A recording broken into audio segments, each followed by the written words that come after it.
네, 성도님들 반갑습니다. 말씀 플러스 시간입니다. 오늘은 이번 주일부터 시작되는 빌립보서 강해에 좀 도움이 되는 시간을 먼저 좀 가지려 합니다. 제가 지난번에 빌립보서 강해를 2장까지 10번 정도의 설교를 했었더랬습니다. 그래서 이번 강해는 3장부터 시작을 하게 되니까 또 빌립보서 강해가 진행된 지가 시간이 꽤 됐고 하니까 성도님들께 복습 겸 1, 2장의 내용을 좀 요약을 하고 이번 3장부터 강해가 시작되면 좋겠다 싶어서 준비했습니다.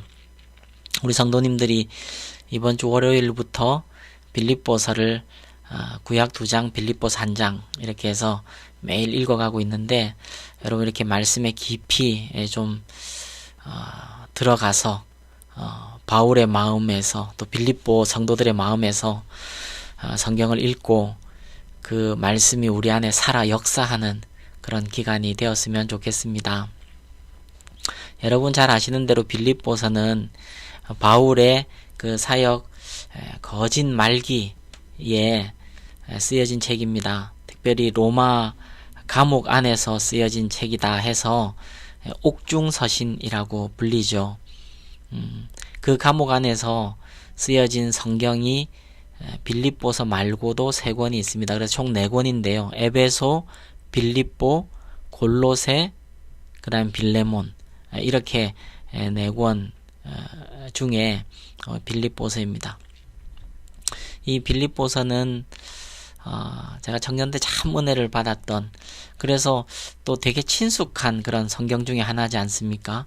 근데 읽으면 읽을수록 묵상하고 또 연구하면 연구할수록 이 빌립보서의 말씀의 깊이가 참 범접하기 어려울 정도로 과연 이 빌립보서를 어느 정도라도 이해를 내가 하고 있는 걸까 할 정도로 참 말씀의 깊이와 넓이가 심오한 그런 너무 귀한 하나님의 말씀입니다.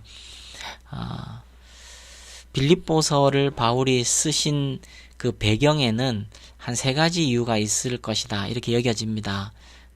첫 번째는 빌립보 교회 교인들을 향한 감사가 첫 이유였습니다. 빌립보 교인들이 감옥에 있는 바울에게 에바브로디도 편으로 아마 선교 헌금을 보냈던 것 같아요. 선교 헌금 또 그리고 필요한 물자들.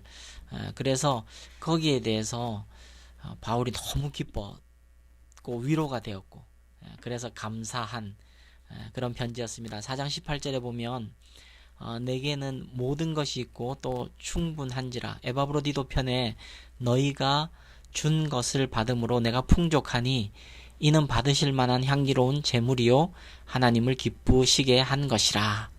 그래서 이 성도들의 헌금에 대한 바울의 감사가 표현되어 있고요. 그게 배경이고요. 그렇게 이제 편지를 시작하면서 바울의 이 지금 당면한 상황을 설명하는 선교 편지의 그런 이유도 좀 있습니다. 그래서 선교 편지에서 다루는 내용들도 좀 담아놨는데 예를 들면 내가 지금 감옥 안에 갇힌 이것 너무 걱정하지 마십시오. 오히려 복음의 진보가 일어났습니다 하는 게 1장에 나와 있지 않습니까? 선교 편지고요. 그래서 감사 편지인 동시에 선교 편지이고 그리고 또 바울 서신에 항상 나타나는 목회적인 권면, 목회적인 가르침이 포함되어 있는 목회 편지라고 할 수 있겠습니다. 빌립보 교회가 당면한 문제들에 대한 당시 빌립보 교회는 안팎으로 공격을 받고 있었거든요. 밖에서 이 핍박이 있었고 그래서 고난을 우리가 그리스도인이 된 것은 은혜를 받을 뿐 아니라 그리스도의 고난에 참여하는 그것도 특권이다. 그러니 담대하게 이겨내어야 한다 하는 권면, 그게 1장 29절 거기에 나와 있죠. 또 안으로는 어떤 공격이 있냐면 유대주의 율법자들이, 율법주의 유대인들이 이제 거짓 복음을 자꾸 가르치는 거예요. 그러니까 그래, 예수님 믿는 건 너무 좋다, 잘한다. 그러나 이제 진짜 하나님의 백성이 되려면 구약의 그 절기들을 지켜야 하고 할례를 받아야 한다 하는 그 가르침에 대해서 바울은 극도로 경계했었죠. 그래서 거기에 대한 권면이 있고요. 교회 내에 갈등도 있었던 것 같습니다. 빌립보 교회가 바울 서신들 중에도 유래를 찾아보기 힘들 정도로 너무너무 성숙한 교회고 아름다운 교회고, 이렇게 바울과 진짜 마음과 마음이 하나 되는, 서로 연결되는 그런 귀한 교회였음에도 불구하고 문제는 있었습니다. 특히 4장에 보면, 4장 1절부터 3절까지 보면 여성 리더십들 안에 그 갈등이 있었던 것 같아요. 그래서 거기에 대한 권면, 이런 것들을 가르치고요. 그래서 목회 편지이고, 그다음 무엇보다도 요 세 가지를 그냥 이렇게 형식적으로 다룬 게 아니라 본인의 신앙의 그 간증, 또 본인의 그 말씀 안에 사는 참된 신자로서의 자기 고백, 그리고 신자들을 향한 사랑의 권면, 이런 것들이 깊이 녹아있는 그런 성경이죠.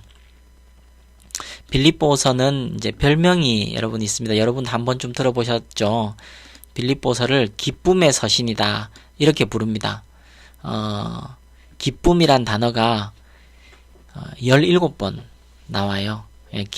동사 혹은 명사형으로 17번 나옵니다. 바울 서신, 모든 바울 서신에 기쁨이란 단어를 다 이렇게 세보면 한 50회 정도 나오는데, 그 중에 17번이 빌립보서에 나오니까 기쁨의 서신이다. 그래서 특별히 더 도전이 되고 위로가 되고, 또 한편으로는 거기에 이르지 못한 저 자신을 보면서 또 한계도 많이 느끼고 부끄럽기도 하고 한 하나님 앞에 세우는 말씀이 빌립보서인데요. 왜 그러냐면 여러분, 바울은 지금 감옥 안에 있지 않습니까? 그것도 죄를 지어서가 아니라 복음을 전하다가 감옥 안에 있습니다. 그러면 그냥 한 번쯤은 하나님께 서운해 할 만도 하고, 또 사람들 앞에 상처도 되고 억울할 수도 있는 상황입니다. 감옥은 모든 것이 부족하고 불편하고 자유롭지 못한 곳입니다. 그 감옥에 갇힌 자신을 오히려 더 괴롭히려고 막 시기와 그 나쁜 마음으로 복음을 전하는 사람들까지 있으니, 참 사실 마음이 상처를 받자면은 뭐 말도 없이, 말할 수도 없이 큰 상처가 될 수도 있는 상황임에도 불구하고, 그런 물리적으로도 핍절하고 부족하고 자유롭지 못한 상황, 또 영적으로도 공격이 있는 그런 상황임에도 불구하고, 그런 그가 바깥에 세상에서 자유롭고 풍요로운 삶을 살고 있는 빌립보 교인들에게 주 안에서 기뻐하라. 그것이 가장 큰 신앙의 중요한 주제이다. 복음에 합당한 생활이다. 하늘 시민권자다운 생활이다. 주 안에서 기뻐하라. 주 안에서 기뻐하라. 내가 다시 말하노니 기뻐하라. 그렇게 권면하고 있습니다. 말씀드린 대로 성도들이 바울을 위로하고 하는 게 더 자연스러워 보이지 않습니까? 그런데 바울은 그걸 해내는 거예요. 그것도 억지로도 아니고, 빌립보서에 보면 그 이렇게 막 불타는 마음이 이렇게 느껴집니다.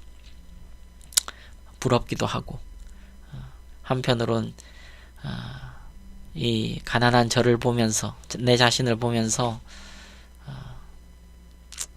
힘이 빠지기도 하고, 그러나 다시 하나님의 은혜를 구하는 그런 시간이 저와 여러분이 되면 좋겠습니다. 그래서 제가 예전에 빌립보서 강의를 처음 시작할 때 첫 설교의 제목이 온도계와 온도조절계라는 그런 제목을 달았었는데 성도님들 기억이 나시는지 모르겠습니다. 온도계가 있고 온도조절계가 있다 합니다. 온도계는 방 안의 온도를 그냥 이렇게 바로미터처럼 나타내는 거예요. 지금 온도 20도입니다. 뭐 28도입니다. 이렇게 나타내는 거예요. 근데 온도 조절계는 25도를 가리키고 있으면 그 방의 온도를 25도로 맞추는 거예요. 더우면 시원한 바람을 불어서 25도로 맞추고, 추우면 따뜻한 바람을 불어서 25도로 만들고. 근데 제가 청년 때 홍성건 목사님께서 사람도 두 부류의 사람이 있습니다. 온도계와 같은 사람이 있습니다. 어느 곳에 가면 거기에 분위기에 휩싸이는 거예요. 거기에 온도에 자기가 맞추는 거예요. 그래서 그냥 그 평화가 있는 곳에는 가서 자기도 평화스럽게 사는 거예요. 그러나 분쟁이 있거나 슬픔이 있거나 아픔이 있거나 그런 곳에서는 또 그 온도를 나타내는 거예요. 자기도 그냥 거기에 동화되는 거예요. 그러나 또 한 부류의 사람이 있는데 그는 온도 조절계와 같은 사람입니다. 그가 가는 곳에는 딱 그 온도가 나타납니다. 평화가 나타납니다. 평화가 만들어지는 거예요. 위로가 있고요. 물론 나쁜 의미에서 온도 조절계도 있지만, 그러나 우리 그리스도인들은 다 바울 같은 환경이 나를 이렇게 좌우하지 못하는 그런 온도 조절계와 같은 삶을 사는 존재입니다 하는 그 말씀이 청년 때 들었는데 참 많이 오랫동안 기억에 남아 있죠. 이 바울이 이 온도 조절계와 같은 정말 대표적인 분이고 너무 사모되는, 더군다나 이렇게 사역의 말년으로 가면서 더 빛나는 그의 영성을 볼 수 있습니다. 2장까지 내용을 좀 요약을 해드리려 했는데 지금 서론 얘기하는데 시간이 또 좀 갔네요. 일단 해보는 데까지 해보겠습니다. 저는 이 빌립보서를 이번에 다시 읽어보니까 계속 읽고 묵상하고 또 읽고, 그래서 목사의 영광은 또 이런 것에 있는 것 같습니다. 제가 먼저 말씀을 이렇게 딱 말씀 앞에 서보고 또 나를 비춰보고, 그리고 이 말씀의 의미가 무엇인지 모르겠으면 주석도 봐보고, 또 그래도 모르겠으면 기도하러 가고, 성령님 몰라서 왔습니다. 모르겠습니다. 성령님이 좀 알려주십시오. 사실 이번 주 하는 설교도 그런 씨름을 오랫동안 지난 말씀입니다. 이번 주에 주 안에서 기뻐하라 라는 말씀을 나누려 하는데요. 이게 참 한편으로는 쉬운 말씀이지만 조금만 생각해 보면 굉장히 막연한, 주 안에서 기뻐하는 게 뭔지, 어떤 부분을 기뻐해야 되는 건지, 그리고 기뻐하는 것이 이게 감정적인 영역인데 그렇게 명령한다고 기뻐지는 건지, 기쁨을 우리가 만들어낼 수 있는 건지, 안 기쁜데 어떻게 기쁠 수 있는 건지, 막 이제 여러 생각들을 하게 되는데, 그런 과정에서 내가 말씀에서 떠나 있는 나 자신을 먼저 발견하고 또 하나님의 은혜 구하는 게 목회자의 특권인 것 같습니다. 새삼 그걸 느끼고 있는데요. 저는 이 빌립보서가 기쁨의 서신인 동시에, 근데 그 기쁨은 참된 신자로 서라 하는 격려에서 나온, 그러니까 빌립보서의 주제는 역시 다른 성경과 마찬가지로 참된 구원 그리고 참된 신자의 삶의 주제가 있는 거 아닌가. 그 참된 신자의 삶의 가장 분명한 바로미터, 리트머스 시험지가 주 안에서의 기쁨, 이 열매, 이렇게 이어지는 거라고 또 새삼 깨닫게 되었습니다.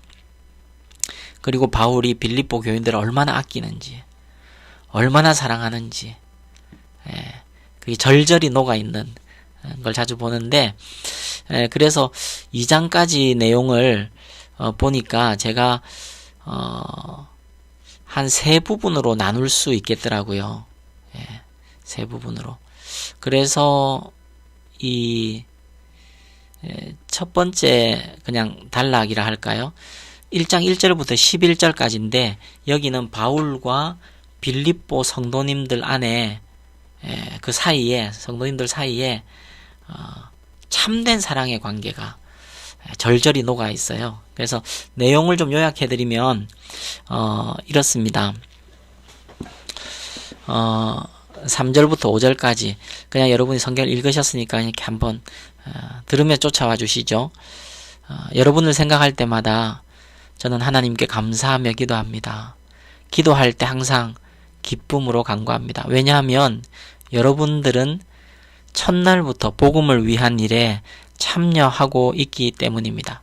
이번에도 그랬잖아요. 그죠? 이번에도 이 복음의 일에 이렇게 참여한 거잖아요. 그래서 6절에는 우리가 잘 아는 너희 안에 착한 일을 시작하신 하나님께서 그리스도 예수의 날까지 이루실 줄을 확신하노라. 이 구절은 이제 요 문맥 아래서 이런 뜻입니다. 하나님께서 이 아름다운 교제, 아름다운 관계를 계속 지속되게 하실 것을 저는 확신합니다. 는 것이 하나님께서 여러분 안에 그 착한 일을 시작하셨으니 그 복음의 일에 참여하게 하는 그 선한 마음과 그 착한 일을 시작하셨으니 마지막 날까지 계속해 주실 것이다. 그리고 7절에 내가 이렇게 생각하는 것이 이렇게 여러분 생각하면 항상 기쁘고 항상 감사하고 또 하나님 앞에 확신하게 되는 것은 단지 여러분과 제가 선교비를 주고받는 그런 거래의 관계가 아니라 마음까지 주고받는 사이이기 때문입니다 하는 바울의 이제 고백. 여러분도 그렇고 저도 그렇죠. 이제 이런 고백이에요. 어떻게 이렇게 마음을 주고받는 사이라고 확신할 수 있습니까? 여러분이 하는 일을 보면 알 수 있다는 거예요. 여러분들은 제가 갇혔을 때나 복음을 위해 열심히 사역할 때나 한결같이 마음과 사랑을 담아 이 선교사에게 복음사에게 동참하고 있기 때문입니다 하는 것이죠. 그러니까 바울과 빌립보 교인들은 그냥 뭐 형식적인 그런 사이가 아니에요. 특별히 바울이 고마워하는 것은 바울이 복음 사역을 열심히 하고 있을 때에도 빌립보 교인들은 마음으로 사랑으로 도왔을 뿐 아니라 지금 외적인 활동은 거의 하지 못하고 있는 복음 사역이 멈추어진 것 같은 감옥 수감 중인데도 빌립보 교인들은 여전히 바울 선교사님을 사랑하고 그리워해서 그 사역에 동참하고 있는 것. 이게 마음까지 하나 된 것이니 그렇지 않습니까? 그런 여러분을 제가 얼마나 사랑하는지 하나님이 증인이십니다. 하는 게 이제 8절에 나오고요. 그래서 9절부터 하나님께서 여러분들에게 가장 좋은 것을 주시도록 저는 이렇게 기도하고 있습니다. 지식과 총명으로 말미암아 여러분의 사랑이 점점 더 풍성하게 되기를 기도합니다. 여러분, 사랑은 감정이기도 한데 그러나 이 하나님의 말씀과 그리고 하나님의 지혜, 총명으로 그 사랑이 점점 더 풍성해지는 거거든요. 그래서 지식과 총명으로 말미암아 사랑이 점점 더 풍성하게 되기를 바랍니다. 그 지식과 총명으로 말미암은 사랑이 풍성해질 때 여러분은 선한 것을 분별하게 될 것이고 끝까지 진실하게 될 것이기 때문에 그렇게 기도합니다. 그래서 선한 것 분별하고 끝까지 진실하게 되면 의의 열매가 맺어져서 삶에 의의 열매가 가득 맺어져서 하나님의 영광과 찬송이 되게 하시도록 제가 기도하고 있습니다. 하는 사랑이 절절히 담긴 그런 말씀입니다. 예, 오늘은 여기까지 하죠. 예, 또 제가 바로 이어서 1장 12절부터 2장 마지막까지 내용도 좀 요약해 드리면서 그렇게 또 한 주 설교 듣고 나서 또 말씀 플러스 올리도록 그렇게 하겠습니다. 네, 여러분 남은 3일 승리하시고요. 또 우리 주일에 반가운 얼굴로 뵙도록 하겠습니다. 여러분 말씀으로 승리하시죠. 예, 여러분 사랑합니다.